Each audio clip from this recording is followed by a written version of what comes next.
ఈ ఒక్క పాయసంలో మన బాడీకి కావాల్సిన ప్రోటీన్స్, మినరల్స్, విటమిన్స్, అంతేకాకుండా ఎండ వేడిని తగ్గించి క్షణాల్లో ఒంటిని చల్లపరిచే గుణాలు ఉంటాయంటే నమ్ముతారా? నిజంగానే ఈ ఒక్క పాయసం తోటి వేల మీద లెక్క పెట్టలేనని ఉపయోగాలు ఉంటాయి. సింపుల్ గా ఎలా తయారు చేసుకోవచ్చో చూపిస్తాను, మీరు ట్రై చేయండి.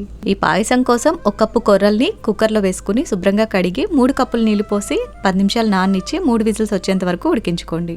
ఈ కొర్రలు మీకు ఏ సూపర్ మార్కెట్లో అయినా ఈజీగా దొరికేస్తాయి. అండ్ ఇలాంటి హెల్తీ రెసిపీస్ కి నాన్ స్టిక్ అల్యూమినియం లాంటి అన్హెల్దీ కుక్వేర్ కాకుండా స్టెయిన్లెస్ స్టీల్ కుక్వేర్ యూస్ చేయడం చాలా మంచిది. నేను రీసెంట్ గా ఇండస్ వ్యాలీ వెబ్సైట్ లో stainless steel pressure cooker combo అయితే తీసుకున్నాను. ఇందులో 5 litre and 3 litre pressure cookers తో పాటు వుడెన్ చాపింగ్ బోర్డ్ కూడా ఫ్రీగా వస్తుంది. ఇవి ఇండక్షన్ బేస్డ్ నార్మల్ స్టవ్ మీదే కాకుండా ఇండక్షన్ స్టవ్ మీద కూడా యూస్ చేసుకోవచ్చు.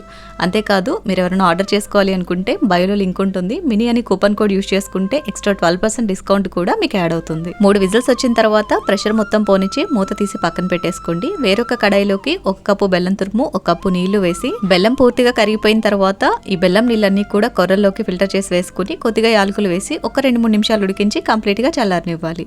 అది చల్లారే లోపు నేతిలో కొద్దిగా డ్రై ఫ్రూట్స్ కూడా ఫ్రై చేసి రెడీగా పెట్టుకోండి. అండ్ చల్లారిన తర్వాత ఒక 1/2 లీటర్ కాచి చల్లార్చిన పాలు వేసి కలుపుకోవాలి. కన్సిస్టెన్సీ ఈ విధంగా ఉండాలి. అండ్ లాస్ట్ లో నేతిలో వేయించిన డ్రై ఫ్రూట్స్ కూడా వేసి కలిపేసుకుని 1 గంట పాటు ఫ్రిడ్జ్ లో పెట్టి చల్లగా సర్వ్ చేసుకున్నారంటే ఎంతో కమ్మగా ఉండే టేస్టీ అండ్ హెల్తీ కొర్రల పాయసం రెడీ.